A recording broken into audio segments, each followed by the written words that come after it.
స్వాగతం. బులెటిన్ లో ముందుగా హెడ్లైన్స్. తెలంగాణ భవన్ లో బీఆర్ఎస్ నేతల విలేకరుల సమావేశం.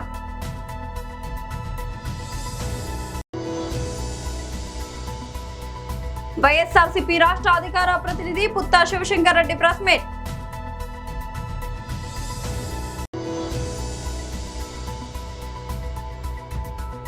Bhogapuram airport credit wall, YCP ఆసక్తికర ట్వీట్. తెలంగాణ భవన్ లో బీఆర్ఎస్ నేతల విలేకరుల సమావేశం. అది హరీష్ రావు మీద అవసరం లేని కూతలయ్యాన్ని. నేను అద్దెంకి దయాకర్ అంటే నాకు కూడా మంచి ఫ్రెండే, చదువుకున్నవాడు, చదువు చెప్పేటోడు, చాలా మంచి అభిప్రాయం ఉండే. ఇంత ఘోరంగా ఎందుకు తయారయ్యాడో అర్థం కావట్లేదు. అంటే అధికారం వస్తే అహం పెరుగుతుందా? క్యాబినెట్ హోదా వస్తే ఇలాంటి లక్షణాలు వస్తాయా? ఈ మధ్య అతను మాట్లాడిన మాటలు కొద్ది నిమిషాలు తిరిగి ఆలోచిస్తే అతను కూడా సహించుకునే మాటలే.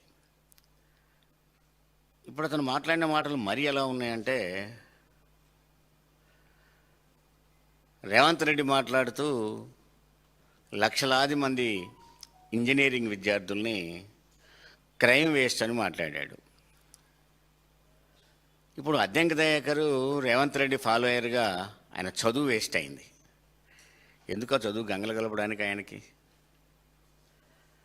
ఆయన మాటలు ఎంత ఘోరంగా ఉన్నాయంటే, హరీష్ రావు అట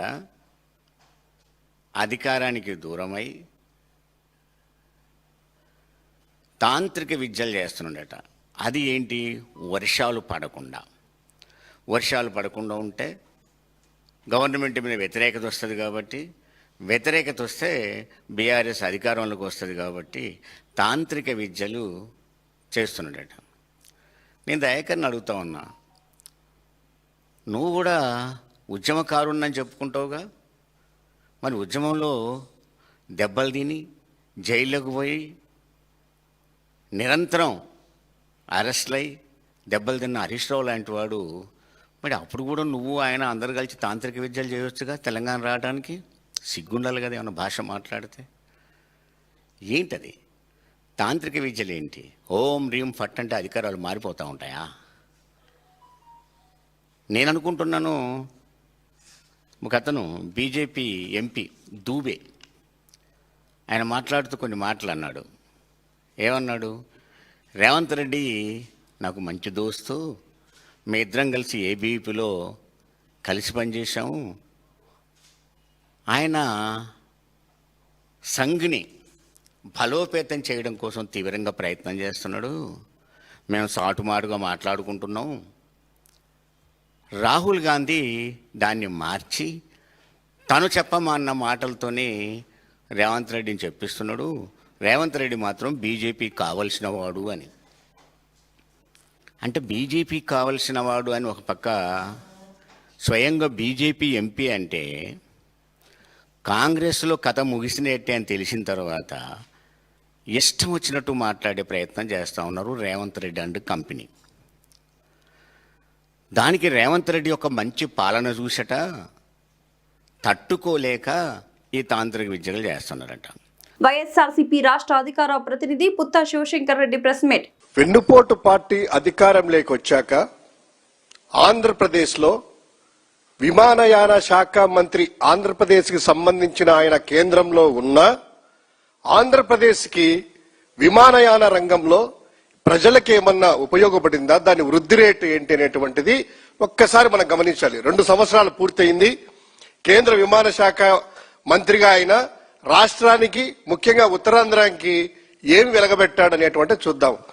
ఒక్కసారి అధికారిక లెక్కల ప్రకారం తీసుకున్నట్లయితే ఆంధ్రప్రదేశ్లోని ప్రధాన విమానాశ్రయాల్లో అసలు ఎన్ని విమాన సర్వీసులు తిరిగేవి 2024-25 మా ప్రభుత్వం దిగేటప్పటికీ, తర్వాత 2025-26కి వీళ్ళకి వచ్చే లోపల ఎంతమంది ప్రయాణికులు మొత్తం ఉన్నారని ఒకసారి గణాంకాలు చూస్తే, ప్రధాన విమానాశ్రయాల్లో ప్రయాణికులు 2024-25కి 13% పెరిగితే, గతంలో కంటే 25-26 వచ్చే లోపల 5.9% తగ్గిపోయింది. అంటే 7.1% వృద్ధి రేట్ అనేటువంటిది ప్రయాణికుల్లో తగ్గిపోయింది. ఇక విమాన సర్వీసులు తీసుకుంటే 11.1% 2024-25లో ఉంటే 25-26 నాటికి వచ్చే లోపల ఆ సర్వీసుల సంఖ్య వృద్ధి రేటు 2.4% తగ్గిపోయింది. అంటే 8.7% విమాన రాకపోకల్లో సర్వీసుల్లో తగ్గిపోయింది.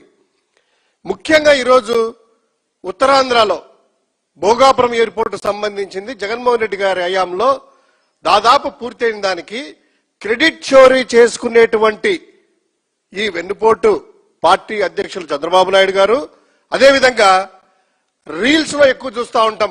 కేంద్ర మంత్రి రామ్మోహన్ రెడ్డి గారు చెప్తున్నారు కదా, ఈ ఉత్తరాంధ్ర నుంచి ఈయన సాధించింది ఏందయ్యా అనేది విశాఖపట్నం ఎయిర్పోర్ట్ లో తీసుకున్నట్లయితే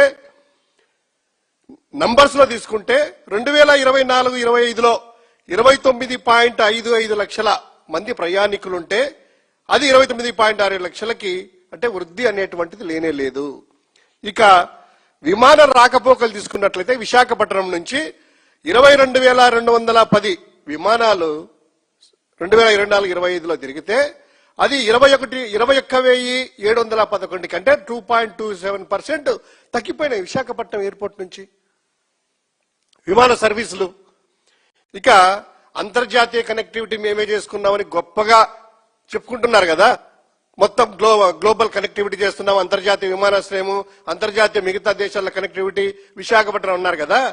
ఈ అంతర్జాతీయ కనెక్టివిటీ చెప్పుకునే అభివృద్ధి గొప్ప ఈ యొక్క ప్రచారంలోనే ఆ సమయంలోనే విశాఖపట్నం నుంచి నడిచే బ్యాంకాక్ కౌలాలంపూర్ సర్వీసులు అనేటువంటిది మే 2025 సంవత్సరం నుంచి నిలిచిపోయినాయి.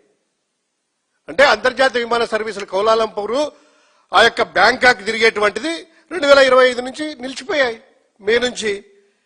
ఇక ఈ ప్రారంభించినటువంటి ఏడాదికే 2 అంతర్జాతీయ సంబంధించిన మార్గాలు ఉపసంహరించుకోవడం అంటే ఈ యొక్క కూటమి ప్రభుత్వానికి ఆంధ్రప్రదేశ్ లో వీళ్ళు చేసే విమాన రంగం ఎంత ఘోరంగా ఉంది అనేటువంటిది అర్థం చేసుకోవచ్చు. భోగాపురం అంతర్జాతీయ విమానాశ్రయం ఇవాళ ప్రధాని మోదీ చేతుల మీదుగా ప్రారంభమైంది. మరోవైపు ఎయిర్పోర్ట్ ప్రారంభోత్సవంపై వైసీపీ ఎక్స్ వేదికగా ట్వీట్ చేసింది. భోగాపురం ఎయిర్పోర్ట్ సాకారం అవ్వడంపై మాజీ సీఎం జగన్ తరపున ప్రజలకు వైసీపీ ధన్యవాదాలు తెలిపింది. ఈ ప్రాజెక్టుకు పునాది వేసి కల నుంచి నిజం దిశగా నడిపించిన నాయకుడు ఎవరో రాష్ట్ర ప్రజలకు స్పష్టంగా తెలుసని పేర్కొంది. అయితే ప్రస్తుతం అధికారంలో ఉన్న ఎన్డీఏ కూటమి నాయకులు ఎలాంటి పాత్ర లేకుండానే మొత్తం క్రెడిట్ వారి ఖాతాలో వేసుకునేందుకు తాపత్రయపడుతున్నారని తీవ్రంగా ఆరోపించింది. జగన్ ప్రభుత్వం ఉన్న సమయంలోనే ఎయిర్పోర్ట్ నిర్మాణం కోసం 1,200 కోట్లు ఖర్చు చేసి భూసేకరణ ప్రక్రియను పూర్తి చేశామని తెలిపింది. నిర్వాసిత కుటుంబాలకు పరిహారం చెల్లించడంలో తమ ప్రభుత్వమే ముందడుగు వేసిందని స్పష్టం చేసింది. ప్రాజెక్టుకు అవసరమైన అన్ని రకాల కీలక పర్యావరణ విమానయాన అనుమతులను జగన్ హయాంలోనే వేగవంతంగా సాధించామని తెలిపింది. ఎయిర్పోర్ట్ అనుసంధానతకు అవసరమైన రహదారులు ఇతర మౌలిక సదుపాయాల కల్పనకు నాటి జగన్ ప్రభుత్వమే శ్రీకారం చుట్టిందని, అందువల్ల ఈ ప్రాజెక్టు విజయంలో చంద్రబాబు పాత్ర ఏమీ లేదని విమర్శించింది. నంద్యాల జిల్లా జూపాడు బంగ్లా మండలాన్ని కరువు మండలంగా ప్రకటించి రైతులను ఆదుకోవాలని CPI ML liberation party Nandyal జిల్లా కార్యదర్శి పిక్కిలి వెంకటేశ్వర్లు డిమాండ్ చేశారు. జూపాడు బంగ్లాకు చెందిన కౌలు రైతు రవీంద్ర 5 ఎకరాల్లో సాగు చేసిన మొక్కజొన్న పంట వర్షాభావంతో పూర్తిగా దెబ్బతిన్నది. చేతికి వచ్చే దశలో ఉన్న పంట ఎండిపోవడంతో చివరకు ట్రాక్టర్తో దున్నవలసి వచ్చిందని ఆయన తెలిపారు.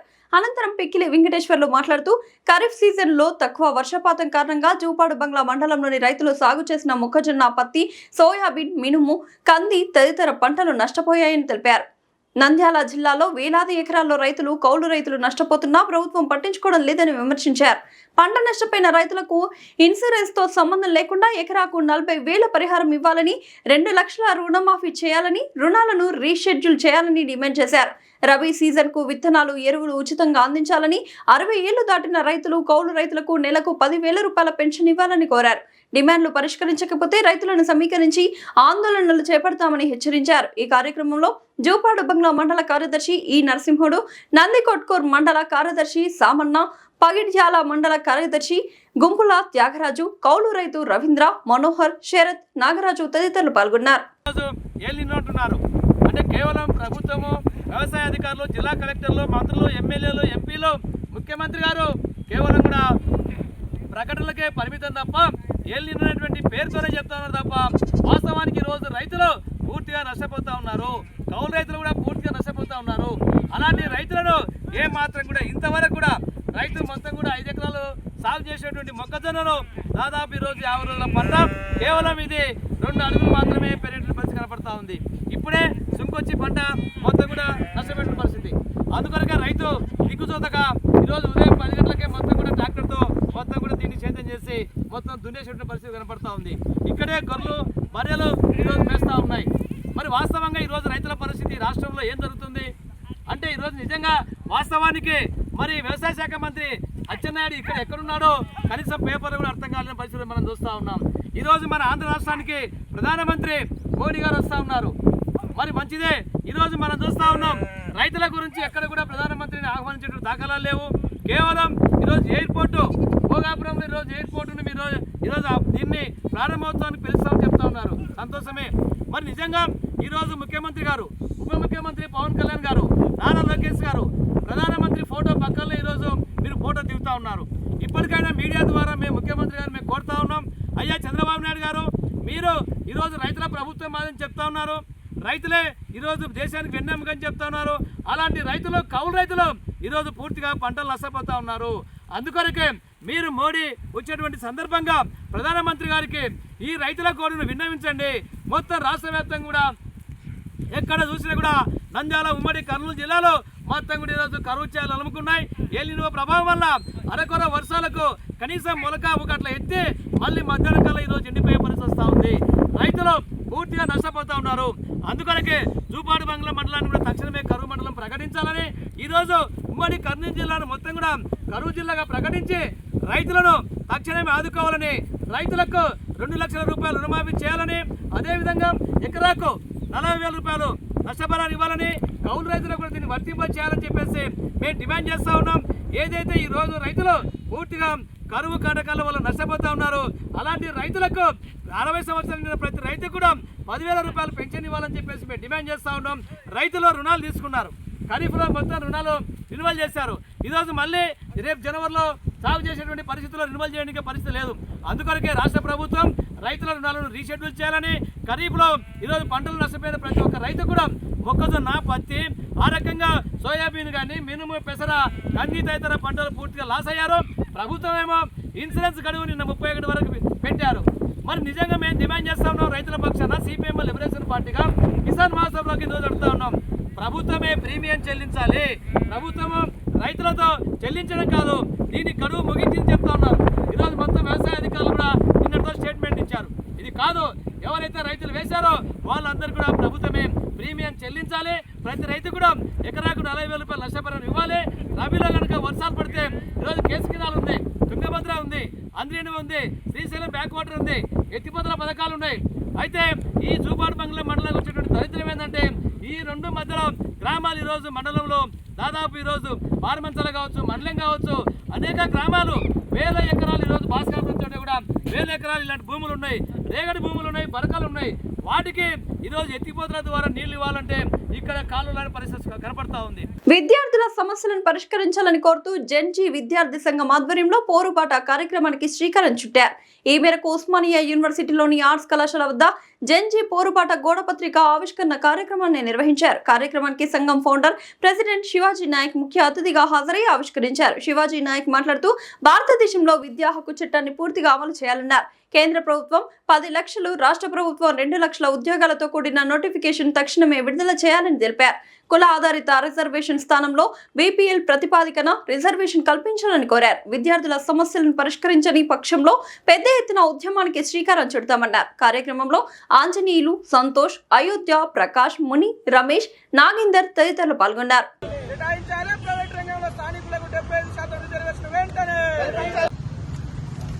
జెన్జీ స్టూడెంట్ ఆర్గనైజేషన్ ఆధ్వర్యంలో పోస్టర్ రిలీజ్ కార్యక్రమం నిర్వహించడం జరిగింది. అందులో భాగంగా 7 ప్రధానమైన డిమాండ్ ప్రభుత్వం ముందు ఉంచుతున్నాం. అవి ఏంటంటే భారతదేశంలో విద్యా హక్కు చట్టాన్ని తూచా తప్పకుండా అమలు చేయాలి. ఇంకోటి ఫీజు రియంబర్స్మెంట్ వెంటనే విడుదల చేయాలి. ఫీజు రియంబర్స్మెంట్ విడుదల చేయకపోవడంతో సర్టిఫికెట్లను కాలేజీ యాజమాన్యాలు ఉంచుకోవడంతో విద్యార్థులు తీవ్ర ఇబ్బందులకు గురవుతున్నారు. కాబట్టి ఫీజు రియంబర్స్ను ప్రభుత్వం వెమ్మటే రిలీజ్ చేయాలి. అదే రకంగా కార్పొరేట్ కళాశాలలో విద్యా హక్కు చట్టాన్ని అమలు చేసి 25% 25% పేదలకు ఉచిత విద్యను అందించాలి. కాబట్టి విద్యా హక్కు చట్టాల అమలుతో పాటు కార్పొరేట్ కళాశాలలో ఫీజులను తక్షణమే తగ్గించాలి. అందుకు తగిన చట్టం తేవాలి. అదే రకంగా విద్యార్థులు ఎదుర్కొంటున్న సమస్యలు నిరుద్యోగులకు ప్రభుత్వం ఇచ్చినటువంటి హామీని అమలు చేస్తూ కేంద్ర ప్రభుత్వం 10 లక్షల ఉద్యోగాలు ఇమ్మీడియట్లీగా ఒకటేసారి రిలీజ్ చేయాలి. అదే రకంగా రాష్ట్ర ప్రభుత్వం 2 లక్షల ఉద్యోగాలు ఒకటేసారి నోటిఫికేషన్ రిలీజ్ చేయాలని చెప్పేసి ఈ జెన్జీల పక్షాన జెన్జీ విద్యార్థి సంఘం ఆధ్వర్యంలో మేము ప్రభుత్వాన్ని డిమాండ్ చేస్తున్నాం. అదే రకంగా రాజకీయ ప్రక్షాళన చేస్తూ ఎవరైతే ఎన్నుకోబడతారో we people by people by the చేస్తూ రీకాల్ వ్యవస్థను ప్రవేశపెట్టాలని చెప్పేసి జెన్జీ స్టూడెంట్ డిమాండ్ చేస్తున్నాం. అందులో భాగంగా ఈ రోజు పోస్టర్ రిలీజ్ కార్యక్రమం చేసినాము. భవిష్యత్తులో కూడా పెద్ద మా డిమాండ్ ని నెరవేర్చకపోతే మరిన్ని ఉద్యమానికి సిద్దమవుతామని చెప్పేసి జెన్జీ విద్యార్థి సంఘం ఆధ్వర్యంలో డిమాండ్ చేస్తున్నాం. వెంకటగిరి పట్టణంలోని 2వ వార్డ్ బంగారుపేటలోని వాటర్ ట్యాంక్ వద్ద శనివారం ఉదయం పేదల సేవలో ఎన్టీఆర్ భరోసా పింఛన్ల పంపిణీ కార్యక్రమం ఘనంగా జరిగింది. ఈ కార్యక్రమంలో వెంకటగిరి శాసనసభ్యులు శ్రీ కురుగొండ్ల రామకృష్ణ పాల్గొని లబ్ధిదారులకు స్వయంగా పింఛన్ నగదును అందజేశారు. ఈ సందర్భంగా ఎమ్మెల్యే కురుగొండ్ల రామకృష్ణ మాట్లాడుతూ రాష్ట్రం ఆర్థిక ఇబ్బందుల్లో ఉన్నప్పటికీ ముఖ్యమంత్రి శ్రీ నారా చంద్రబాబు నాయుడు గారు అభివృద్ధి సంక్షేమం అనే 2 కళ్లతో రాష్ట్రాన్ని ముందుకు నడిపిస్తున్నారని కొనియాడారు. గత ప్రభుత్వంలో కేవలం బటన్ నొక్కే సంస్కృతికే పరిమితమయ్యారని విమర్శించారు. నేడు ప్రతి నెల 1వ తేదీ ఉదయం 7 గంటలకు లబ్ధిదారుల ఇంటి వద్దకు వెళ్లి పింఛన్ అందజేస్తున్న ఘనత కూటమి ప్రభుత్వానిదేనని స్పష్టం చేశారు. పొరుగున ఉన్న కర్ణాటక, తమిళనాడు రాష్ట్రాల్లో కూడా ఇలాంటి అద్భుతమైన విధానం లేదన్నారు. 18 రకాల పింఛన్లు రాష్ట్ర ప్రభుత్వం మొత్తం 18 రకాల పింఛన్లను అందజేస్తోందని, అర్హతను బట్టి వృద్ధులకు 4,000 రూపాయలు, వికలాంగులకు 6,000 రూపాయలు, కిడ్నీ వ్యాధిగ్రస్తులకు 10,000 రూపాయలు మరియు దీర్ఘకాలిక వ్యాధిగ్రస్తులకు బెడ్ రెస్ట్ తో ఉన్న వారికి 15,000 రూపాయల చొప్పున పంపిణీ చేస్తున్నామని ఎమ్మెల్యే తెలిపారు. 15,000 వచ్చినాం. అప్పుడు అబ్బాయి ఏం లేడు. ఆ అబ్బాయి 15,000, 10,000, 6,000, 4,000 ఎంత ఒక నెలకు తెలుసా? 3,000 కోట్లు ఒక నెలకి ఇస్తుంది. అర్థమైందా? ఇబ్బందుల్లో ఉన్న రాష్ట్రం అది ఉన్నటువంటి తీసుకుని అంత కాన్స్టిట్యూషన్గా చదవాలి. రాష్ట్రం ఆర్థిక ఇబ్బందుల్లో ఉన్న గత పరిపాలకులు ఒక బటనే నొక్కేవాళ్ళు. ఈరోజు బటన్ నొక్కడమే కాదు, సంక్షేమం కానీ అభివృద్ధి కానీ కూడా 2 కళ్ళతో చంద్రబాబు నాయుడు ఈరోజు బ్రహ్మాండంగా పనిచేస్తున్నాడు. 1వ తారీఖు ఉదయం 7 గంటలకే మరి పెన్షన్దారులందరికీ కూడా ఏ రాష్ట్రంలో కూడా ఇవ్వాలంట. కర్ణాటకలో లేదు, తమిళనాడులో లేదు. మరి ఇప్పుడు చూశారు, బెడ్డెడ్ అయితే 15,000, 10,000, 6,000, 4,000 ఈ విధంగా అన్ని రకాలుగా ప్రతి సంవత్సరం 33,000 కోట్లు ఈ రాష్ట్రం పెన్షన్లు ఇస్తూ ఉంది. ఆర్థిక ఇబ్బంది ఉన్నా కానీ 1వ తారీఖు ఉదయంతోనే మరి సెలవు వస్తే ఆ సెలవు దినానికి ముందు రోజే ఇచ్చే విధంగా ఈరోజు చంద్రబాబు నాయుడు ఏర్పాటు చేసి ప్రతి 1వ తారీఖు 7 గంటలకే పెన్షన్లు పంచాలని చెప్పనేసి ఇన్స్ట్రక్షన్స్ ఇచ్చి, గతంలో పంచేటువంటి కొంతమంది డబ్బులు కూడా తీసుకునేవాడు అంటే 50 రూపాయలు, అలాంటివి లేకుండా ఎవరైతే ఇప్పుడు సచివాలయాల్లో ఉంటారో వాళ్ళకి అప్పచెప్పి వాళ్ళ ద్వారా ఒక్కొక్కళ్ళు 60 పెన్షన్లు పంచే విధంగా ఏర్పాటు చేసింది ఈ ప్రభుత్వం. కాబట్టి 1వ తారీఖు ప్రతి నెల అందరికి కూడా పెన్షన్లు ఇచ్చే ఏర్పాటు ఎన్ని కష్టాలున్నా కానీ చంద్రబాబు నాయుడు పంపించి ఇస్తూ ఉన్నాము.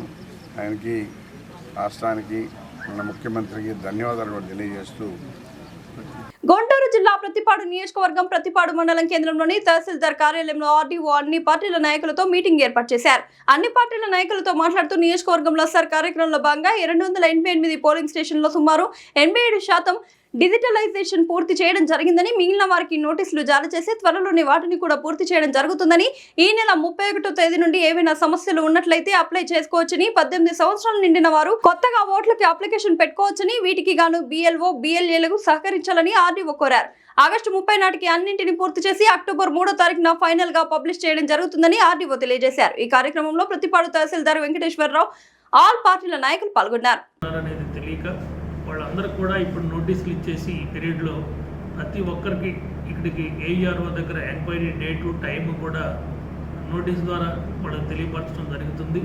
వాళ్ళు ఆ డేటు టైంకి వాళ్ళు ఇక్కడికి వచ్చేసి అటెండ్ అయితే ఎలక్షన్ కమిషన్ ప్రిస్క్రైబ్ చేసినటువంటి 11 ప్రూఫ్లు ID కార్డ్స్ని ప్రిస్క్రైబ్ చేసింది. అందులో ఏ ఒక్కటి తీసుకొచ్చినా కూడా దాన్ని కూడా స్కాన్ చేసి అప్లోడ్ చేసి వాళ్ళ 924 మందిని కూడా మళ్ళీ ఓటర్ లిస్టులో ఎన్రోల్ అయ్యే విధంగా చూడటం జరుగుతుంది. వాళ్ళు మళ్ళీ ప్రత్యేకంగా కూడా ఫామ్ 6 కానీ ఎన్రోల్మెంట్కి పెట్టుకోవాల్సినటువంటి అవసరం లేదు. ఈ రోజు నుంచి డ్రాఫ్ట్ పబ్లికేషన్ అయిన రోజు నుంచి 30 డేస్ పాటు కొత్తగా తీసుకునేటువంటి క్లెయిమ్స్ అండ్ అబ్జెక్షన్స్కి ఎలక్షన్ కమిషన్ టైం ఇచ్చేసింది. ఈ టైంలో కొత్తగా ఎన్రోల్ కావాల్సిన వాళ్ళు ఎవరైనా ఉంటే వాళ్ళందరూ 18 ఇయర్స్ కంప్లీట్ అయినటువంటి వాళ్ళు ఉంటే వాళ్ళు అందరూ కూడా ఫామ్స్ పెట్టుకోవాల్సిందిగా ప్రతిపాడు నియోజకవర్గంలో రిక్వెస్ట్ చేస్తున్నాం. వాటినన్నింటిని కూడా 1 వీక్ తర్వాత నుండి విచారణ జరిపి ఎలిజిబుల్ అయినటువంటి ప్రతి ఒక్కరికి కూడా ఓటోకు ఇచ్చే విధంగా చర్యలు తీసుకొని ఎంక్వైరీ జరిపి వాళ్ళందరినీ ఓటర్ లిస్టులో ఎన్రోల్ చేసి 3rd అక్టోబర్న ఫైనల్ పబ్లికేషన్లో వచ్చే విధంగా ఈ ఓటర్ లిస్ట్ని ప్యూరిఫై చేస్తామని చెప్పేసి ఈ సందర్భంగా మీ అందరికీ తెలియజేస్తాం. బులెటిన్ ముగించే ముందు హెడ్లైన్స్ మరోసారి. తెలంగాణ భవన్లో బీఆర్ఎస్ నేతల విలేకరుల సమావేశం.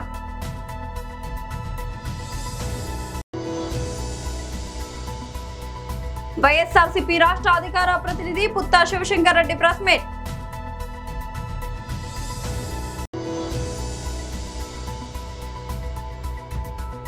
Bhogapuram airport credit wall, YCP ఆసక్తికర ట్వీట్.